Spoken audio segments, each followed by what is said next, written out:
करेंगे जो बिलावल साहब ने प्रेस कॉन्फ्रेंस की, इल्जामात लगाए तहरीक इंसाफ पर करप्शन के, सिर्फ करप्शन के नहीं, बहुत से इल्जामात हैं जाहिर है जो उन्होंने कहा। आज मीडिया से अनबायस्ड होकर उसके ऊपर बात करने की भी बात की बिलावल साहब ने उन्हें कहा करप्शन का ड्रामा है पीटीआई गवर्नमेंट का, अनबायस्ड तरीके से करप्शन को रिपोर्ट करें।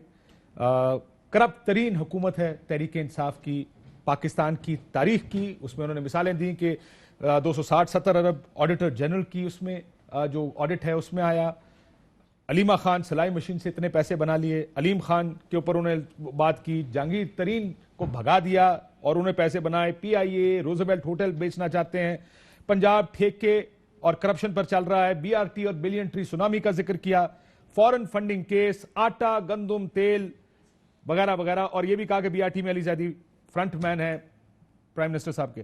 साथ ही उन्होंने एक एफआईए की रिपोर्ट का जिक्र किया, दिखाई लहराई। उस पर उन्होंने क्या कहा, ये कराची इलेक्ट्रिक के ऊपर एक एफआईए की रिपोर्ट बनी थी।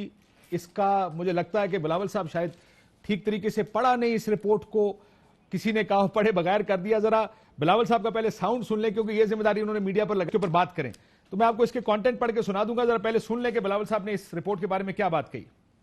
पीटीआई का अपना एफआईए का अपना रिपोर्ट के इमरान खान का एटीएम अबराज ग्रुप और के इलेक्ट्रिक का जो करप्शन है, ये रिपोर्ट दबाया गया है, इस पे कोई एक्शन नहीं लिया गया है। आज तक के इलेक्ट्रिक और अबराज ग्रुप का पीटीआई का मुकमुका की वजह से वो कराची के अवाम के खून चूस रहे हैं, इस पे कोई मीडिया बात करने को तैयार नहीं। इसलिए अबराज तो इमरान का फ्रंटमैन है। जब ब्रिटेन में यूके में पकड़ा गया, फोन कॉल किसको कर रहा था, इमरान को और आरिफ अलवी को। आज तक कराची के अवाम को क्या अजाब में डाला हुआ है, ये क्या है ना।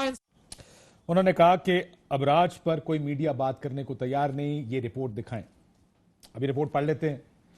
ये रिपोर्ट तकरीबन जो ये पीपल्स पार्टी के, जब ये प्रेस कॉन्फ्रेंस सुनी, मैंने कहा जाहिर है अब ये जिम्मेदारी डाली है तो उसको पूरा करते हैं। मैंने पीपल्स पार्टी के एक दोस्त को मैसेज किया कि भेज दें, उन्होंने भेज दी। तकरीबन 9 सफ़ात पर मुश्तमिल ये रिपोर्ट है। सुन लेंगे ये रिपोर्ट कहती क्या है। पहले जाहिर सफ़े पर जहां रिपोर्ट शुरू होती है, मेगा करप्शन बाय के इलेक्ट्रिक एंड अबराज ग्रुप, और उसमें लिखा है कि 79 अरब रुपए का डिफॉल्टर है अबराज ग्रुप। इसमें जब तफसील में जाएंगे तो तफसीलात क्या कहती हैं, तफसीलात बड़ी दिलचस्प हैं। दूसरे समय पे कहते हैं कि कैसे हुआ। यह एफआईआर की रिपोर्ट कह रही है, आई एम श्योर बिलावल साहब के पास भी यही कॉपी होगी। उन्होंने कहा एक शख्स 2012 में, जो पीपल्स पार्टी की अपनी दौरे हुकूमत है, उसमें मिस्टर मोहम्मद अमीन राजपूत नामी एक शख्स को एमडी एसएसजीपीएल लगाया गया, सुई southern gas company private limited. और यह शख्स 2008 से 2012 तक के इलेक्ट्रिक का चीफ इंटरनल ऑडिटर रहा है। और आखिरी लाइन इस पैराग्राफ की कहती है कि there is strong apprehension that he might have been safeguarding the interest of his former organisation and employer. यानी ये साहब जिनको एमडी लगाया गया सुई सदन का, जिसका काम था गैस के कॉन्ट्रैक्ट्स करना, गैस की सप्लाई देखना, के इलेक्ट्रिक के साथ जो भी फ्यूल और गैस की है, वो शख्स लगाया गया जो साबिक के इलेक्ट्रिक का मुलाजिम था। आगे कहते हैं जी, it has also been observed that extraordinary financial concessions were granted to केईएससी।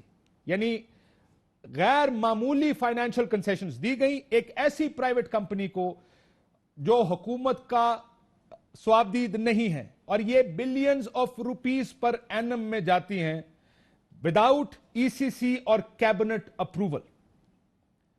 This act will also require to be probed, यानी इसकी इंक्वायरी करने की भी जरूरत है। एक्स्ट्रॉर्डिनरी जो फाइनेंशियल उसको दी गई। अगला उसका fuel supply agreement with PSO, ये सबसे दिलचस्प इसमें चीज है। उन्हें कहा कि एक पॉलिसी आई थी, national gas load management programme, जो 2009-10 में हुकूमत लेकर आई थी। मिनिस्ट्री ऑफ पेट्रोलियम ने इसको अप्रूव किया 2009 नवंबर 26 को। इसके तहत जो डायरेक्ट किया गया था एसएसजीसीएल को, मैं बार बार कोई एसएसजीसीएल याद रखिएगा, सुई सदन को कहा गया कि 50 MMCFD गैस आपने देनी है during winter by curtailing gas supply. और इसमें कराची इलेक्ट्रिक की गैस सप्लाई को कम किया गया, 190 से 140 MMCFD कर दिया गया। इन लू of direct reduction in gas supply, कहते जब ये गैस कम की गई तो KESC को PSO की जानिब से तेल दिया गया, fuel was supplied by PSO, लेकिन इस सारे फ्यूल के पैसे KESC ने नहीं देने थे. Additional cost of using fuel oil in place of natural gas and differential cost between fuel oil and gas was to be picked up by the government. और ये जो कॉस्ट थी ये गवर्नमेंट ने अदा करनी थी, के इलेक्ट्रिक ने अदा नहीं करनी थी. यानी हुकूमत ने फैसला किया गैस नहीं देना, पेट्रोल देना PSO के जरिए, और वो जो पैसे हैं पेट्रोल के वो कॉस्ट हुकूमत उठाएगी. कराची इलेक्ट्रिक या के इलेक्ट्रिक या KESC उस वक्त की वो नहीं उठाएगी. In this regard total receivable from government of Pakistan, जो उस वक्त के रिसीवेबल थे वो 5.8 अरब रुपए के थे, और 1.8 अरब रुपए 2010 जून तक हुकूमत पाकिस्तान ने दिए. यानी ये एक और फैसला हुआ उस वक्त कराची इलेक्ट्रिक को किस तरह उस वक्त पैसे मिले. ऑल दोज एग्जिस्टिंग, एक इसमें ये भी लिखा है कि हर कंपनी के ऊपर ये लाजिम है कि वो हुकूमत के साथ गैस सप्लाई का कॉन्ट्रैक्ट करे. ये गैस सप्लाई का कॉन्ट्रैक्ट कराची इलेक्ट्रिक ने कभी भी नहीं किया. कराची इलेक्ट्रिक 2005 में प्राइवेटाइज किया गया KESC को, एक कंपनी ने खरीदा. 2008 में अबराज ग्रुप और आरिफ नकवी साहब इसके अंदर शामिल हुए, उन्होंने टेक ओवर किया इसको. कोई गैस अग्रीमेंट नहीं किया गया. उससे अगली बात सुने, बड़ी दिलचस्पी इसी रिपोर्ट में लिखी है. मैं नहीं कह रहा, बिलावल साहब आपने कहा कि इसको देखें, मैं उसी को देख रहा हूं. यह भी बात रिकॉर्ड पर आई है, ये रिपोर्ट कहती है, come on the record that since privatization of K Electric formerly KESC no gas supply agreement was executed by SSGC with K Electric. Therefore SSGC fail to obtain security deposit. हर company से एक security deposit लिया जाता है, cash या bank guarantee की सूरत में या और किसी सूरत में, as approved and offered by the company from time to time, जिसकी मालियत 3 महीने के जो उन्होंने पैसे लेने होते हैं उसके मुताबिक होती है. इस तरह का कोई अग्रीमेंट KESC या के इलेक्ट्रिक और SSGC के दरमियान नहीं था. अब विदाउट गवर्नमेंट अप्रूवल, उन्होंने कहा कि in place of GSA without approval from the government, SSGC और के इलेक्ट्रिक ने 2 पेमेंट अग्रीमेंट्स किए 2007 और 2009 में. पेमेंट प्लान्स दिए 2014, 15 और 16 में कि सेटलमेंट करेंगे आउटस्टैंडिंग ड्यूज की, लेकिन वो एक भी उसके ऊपर पूरे नहीं उतरे. इसी सफे में आगे लिखते हैं के electric was privatized in November 2005, started defaulting persistently soon after taking over by Abraj Group in 2008. 2005 में तो उन्होंने प्राइवेटाइज किया, लेकिन जो असल डिफॉल्ट शुरू हुआ है KESC या के इलेक्ट्रिक का, वो 2008 में शुरू हुआ जब अबराज ग्रुप और आरिफ नकवी ने टेक ओवर किया. ये फिर वही रिपोर्ट है जो बिलावल साहब आज कह रहे थे कि उसको बताएं. मैं फिर कहूंगा, शायद मुझे लगता है कि पढ़ा नहीं गौर से उन्होंने. 1000 मिलियन का ड्यूज थे जब अबराज ग्रुप ने टेक ओवर किया. 12,400 मिलियन के ड्यूज बन गए हैं जब से अबराज ग्रुप ने टेक ओवर किया है. और यह भी कि के इलेक्ट्रिक पर जो ड्यूज हैं, जो उन्हें पैसे देने हैं, क्योंकि कोई अग्रीमेंट नहीं है SSGC के साथ, इसलिए वो बाइंडिंग भी नहीं है. अगर के इलेक्ट्रिक इसके ऊपर अदालत में गया हुआ है और ये बाइंडिंग भी नहीं है.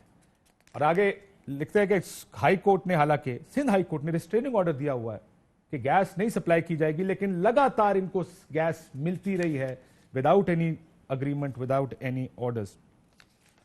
ये है उनका फिर रोल ऑफ रिस्पॉन्सिबिलिटी. के इलेक्ट्रिक का क्या जिम्मेदारी थी, नेप्रा को क्या करना चाहिए था. नेप्रा को यह कहा गया है इस रिपोर्ट में कि नेप्रा को लॉन्ग टाइम अगो ये कॉन्ट्रैक्ट जो के इलेक्ट्रिक के साथ है इसको खत्म कर देना चाहिए था, सस्पेंड कर देना चाहिए था, रिवोक कर देना चाहिए था, लेकिन ये नहीं किया गया. और ये गैस की सप्लाई, जैसे बिलावल साहब कह रहे थे, ये हुकूमत दे रही है. ये बड़े अरसे से ये हुकूमत, तमाम हुकूमतें इनको गैस और फ्यूल की सप्लाईज दे रही थी. ये है वो रिपोर्ट जिसका बिलावल साहब ने कहा कि उसको पढ़ के सुना दें. ये मैंने पढ़ के सुना दी है, आगे फैसला आप खुद कर लें. मुझे तो लगता है कि बिलावल साहब को सही तरह, शाजिया मरी साहब हमारे साथ मौजूद है, राना असलाम साहब हमारे साथ मौजूद है, फैसल वाडा साहब मौजूद है.